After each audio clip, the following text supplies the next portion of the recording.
తెలంగాణలో 10వ తరగతి పరీక్ష ఫలితాలు ఈ నెల 30వ తేదీన ఉదయం 11 గంటలకు పాఠశాల విద్యా కమిషనర్ కార్యాలయంలో ముఖ్య కార్యదర్శి బుర్రా వెంకటేశం విడుదల చేయనున్నారు.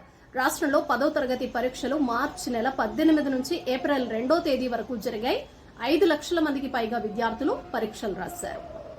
హిందూపురం ఎమ్మెల్యే నందమూరి బాలకృష్ణ శ్రీ సత్యసాయి జిల్లా లేపాక్షి మండలంలోని మంగళవారం ఎన్నికల ప్రచారం చేపట్టారు. ప్రచారంలో డప్పుతో దరువేసి తెలుగుదేశం పార్టీ శ్రేణుల్లో జోష్ నింపారు. ప్రచారంలో తెదేపా, జనసేన, భాజపా కార్యకర్తలతో పాటు ప్రజలు భారీ సంఖ్యలో పాల్గొన్నారు.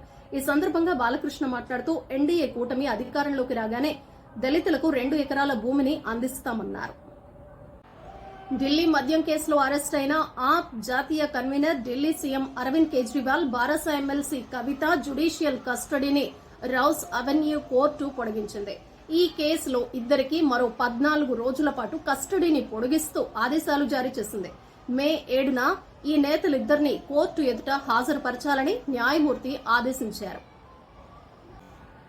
కాంగ్రెస్ కు గాని, పశ్చిమ బెంగాల్ ముఖ్యమంత్రి మమతా బెనర్జీకి గాని కేంద్ర ప్రభుత్వం తీసుకువచ్చిన పౌరసత్వ సవరణ చట్టంలో జోక్యం చేసుకునే ధైర్యం లేదని భాజపా అగ్రనాయకుడు అమిత్ షా అన్నారు. రాష్ట్రంలో జరిగే ఎన్నికల ప్రచారంలో ఆయన మాట్లాడుతూ ఈ వ్యాఖ్యలు చేశారు.